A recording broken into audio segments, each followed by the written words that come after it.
Hello friends, welcome back to my YouTube channel, Jasmeet Studies Adda. Today I'm going to explain you the new topic of organizing chapter, that is delegation. Okay, do you know what is the meaning of delegation? We will study about it, okay, in detail. So let's start the video. In every organization managers assign lot of work. अब क्या होता है, हर organisation में managers को बहुत सारा काम मिलता है, तो वो अब क्या वो एक ही बंदा सारा काम कर लेगा? नहीं कर पाएगा ना। तो इसके लिए क्या होता है, वो अपनी कुछ रिस्पॉन्सिबिलिटीज़ को या अपनी और अथॉरिटीज़ जो उसके पास पावर्स हैं उसको डिस्ट्रीब्यूट करता है अपने नीचे वालों में, अपने सब ऑर्डिनेट्स में। तो उसी को डेलीगेशन ऑफ अथॉरिटी कहा जाता है। ठीक है, तो डेफिनेशन पढ़ते हैं एक बार और भी क्लियरली आपको अच्छे से समझ आ जाए उसके लिए। ठीक है, in every organization manager sign lot of work, manager alone can not perform. तो क्या होता है, वो अकेले नहीं कर सकता सारा काम, तो वो वर्क को डिवाइड करता है। He divides the work among different individuals under working under according to qualification. ठीक है, सबकी कैपेबिलिटी के हिसाब से, सबकी क्वालिफिकेशन के हिसाब से वर्क को प्रॉपर्ली डिवाइड करता है। ठीक है, जिससे कि क्या होता है, काम भी हो जाता है और मैनेजर पे प्रेशर भी नहीं पड़ता है। The manager begins with sharing of responsibilities with his subordinate and passes some of responsibility to his. तो क्या करता है, वो अपनी कुछ अथॉरिटीज़, कुछ रिस्पॉन्सिबिलिटीज़ जो है वो ट्रांसफ़र करता है। Okay, so after passing the responsibility, some manager also shares some of his authority to make decision with its subordinate. ठीक है, तो क्या होता है, रिस्पॉन्सिबिलिटी ट्रांसफर्स कर दी कि ये काम अब आप करो, आपकी रिस्पॉन्सिबिलिटी है कि इतना प्रोडक्शन है, जो इतना भी टास्क है अब सबऑर्डिनेट कंप्लीट करेगा, उससे नीचे वाले जो भी एम्प्लॉयज़ होंगे। ठीक है, तो उसके बाद क्या होता है कि अथॉरिटी का भी डिस्ट्रीब्यूशन होता है। इसके बताया मैंने आपको, रिस्पॉन्सिबिलिटी अथॉरिटी दोनों का डिस्ट्रीब्यूट होता है, जिससे कि क्या है, काम जो है अच्छे से हो सके। अगर हम सिंपल वर्ड्स में बात करें तो डेलीगेशन का मतलब क्या होता है स्टूडेंट्स? डेलीगेशन का मतलब होता है downward transfer of authority from superior to ordinate. Okay, तो सुपीरियर से सब ऑर्डिनेट को जो डाउनवर्ड ट्रांसफ़र होता है ना, मतलब ऊपर से top to bottom. Okay, like superior means who is superior in everything and subordinate who is little bit less than superior. Okay, so the responsibility is transfer. Okay, so this is what delegation. Now we are going to study about it. First important of delegation means effective management. इससे क्या होता है, management अच्छा होता है। Management कैसे अच्छा होता है कि वर्क प्रॉपर्ली डिस्ट्रीब्यूटेड है। ठीक है, अब क्या है, वर्क उनके एम्प्लॉयज़ कैरी ऑन कर सकते हैं वर्क, तो जो मैनेजर है वो important work.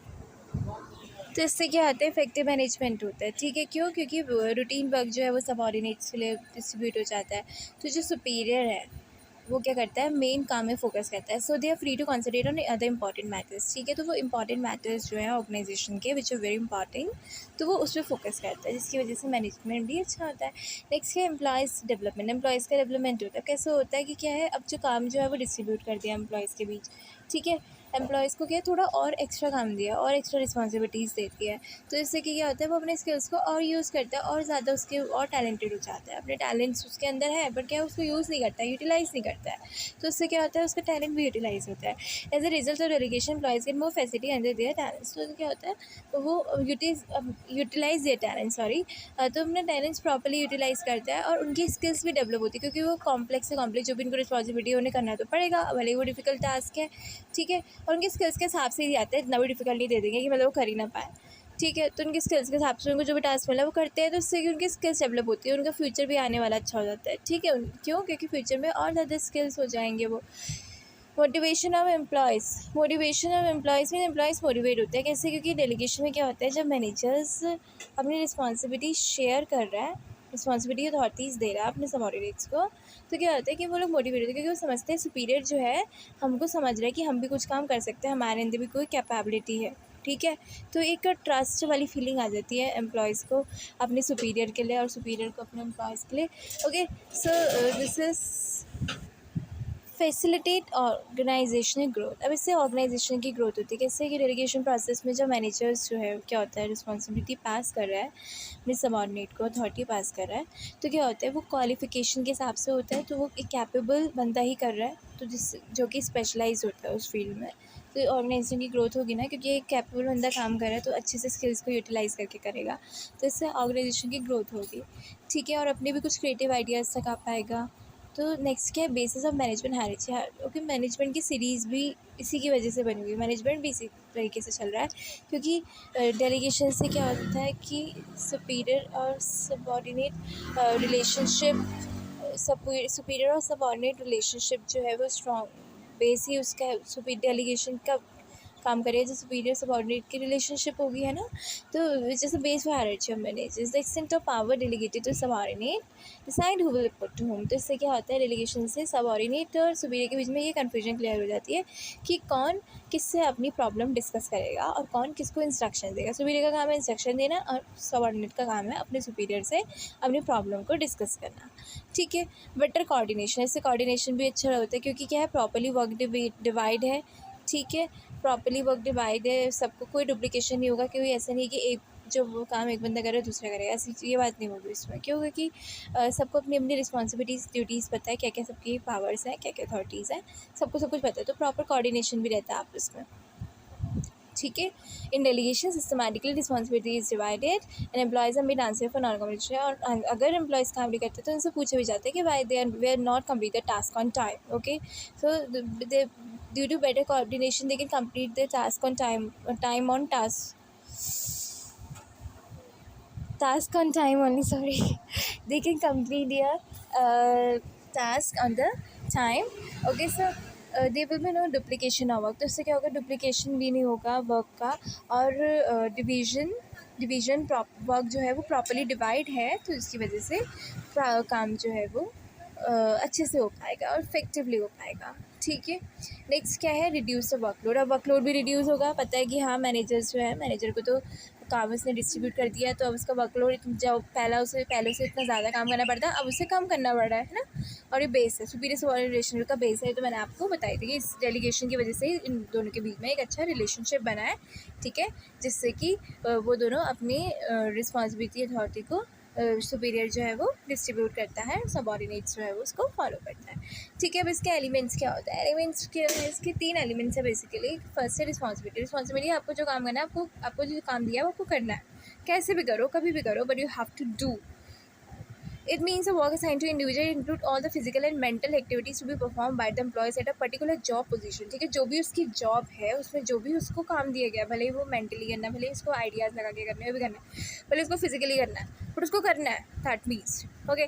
The process of delegation begins when manager person समझ, जो डेलीगेशन का ये फर्स्ट स्टेप ही है रिस्पॉन्सिबिलिटी। डेलीगेशन तभी स्टार्ट हो जाता है जब मैनेजर जो है वो अपने जो सबऑर्डिनेट है उसको रिस्पॉन्सिबिलिटी पास कर देता है कि आपको ये काम करना है, ठीक है। अथॉरिटी का मतलब क्या होता है, authority means power to make decisions, okay. तो रिस्पॉन्सिबिलिटीज़ को कैरी आउट करने के लिए उसके पास पावर भी तो होनी चाहिए। अब आपने इसको कोई काम दे दिया, वो उस काम को करने के लिए उसे कोई चीज़ चाहिए, तो उसके पास खुद डिसीजन मेकिंग पावर ही नहीं है, वो एक काम के लिए पूछने जाएगा क्या? नहीं ना। अगर उसके पास अथॉरिटी है कि वो ये डिसीजन मैं बना सकता हूँ, वो भी आगे अपने नीचे वालों को डिस्ट्रीब्यूट कर सकता है, ऐसे डेलीगेट होती रहती है रिस्पॉन्सिबिलिटीज़, अथॉरिटीज़ जो हैं सब डेलीगेट होती रहती है, ठीक है। तो क्या है, every employee need to have some authority, so when manager passing their responsibilities to the subordinate, ठीक है।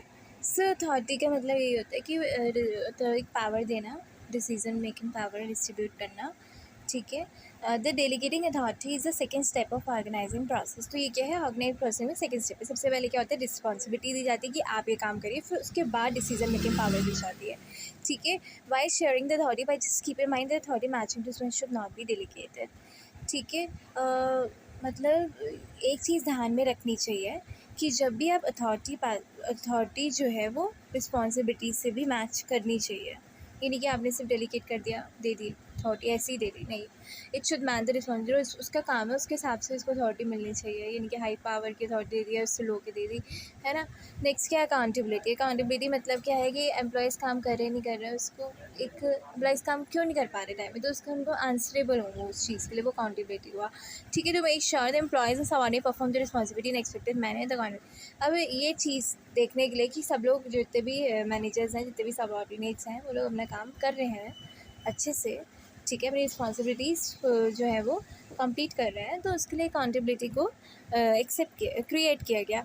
It means subordinate will be answerable for the non completion of task. If they are not able to complete their task on the time, then they have to be answerable for that why they have not completed their task on time.